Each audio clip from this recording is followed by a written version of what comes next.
Hi everyone, welcome to సర్కారీ job updates. Engineering పూర్తి చేసినటువంటి అభ్యర్థులు ఎవరైతే ఉన్నారో వారికి ఒక గుడ్ న్యూస్. కేంద్ర ప్రభుత్వానికి చెందినటువంటి RailTel corporation of India limited నుండి గ్రాడ్యుయేట్ మరియు డిప్లొమా ఇంజనీరింగ్ అప్రెంటిస్ రిక్రూట్మెంట్ అయితే విడుదల చేసింది.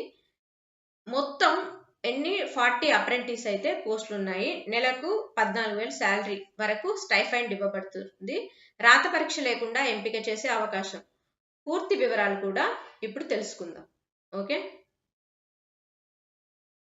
Graduate engineers or diploma engineers కి field electronics and telecommunication, computer science, electrical engineering.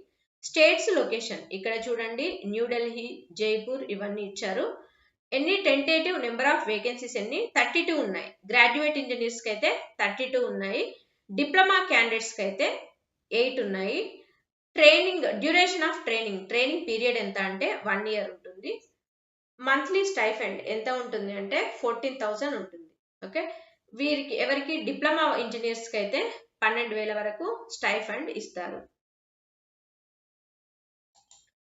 Eligibility criteria చూసినట్టయితే education qualification full time regular 4 years graduation in engineering ఉండాలి. Okay, full time regular 3 years diploma engineering ఉండాలి. అదే విధంగా with aggregate 60% marks ఉండాలి. Stream లో వాళ్ళకి సంబంధించినటువంటి కోర్సులో ఎంత 60% మార్కులతో పాస్ అయి ఉండాలి. నెక్స్ట్, అర్హత ఉన్న శాఖలు ఏంటి?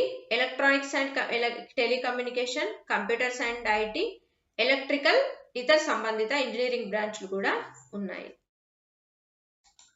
The last date for receipt of application, last date ఎప్పుడు? 27/8 అంటే ఆగస్టు 27 వరకు అయితే అప్లై చేసుకోవచ్చు.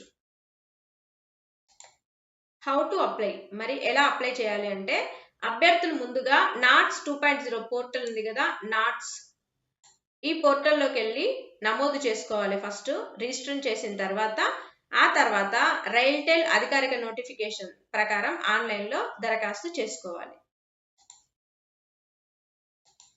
ఇక్కడ ఏజ్ లిమిట్ చూసినట్టయితే 18 to 27 years వారు అప్లై చేసుకోవచ్చు. Relaxation for SC, ST, OBC candidates కి ఏజ్ రిలాక్సేషన్ అనేది ఉంటుంది.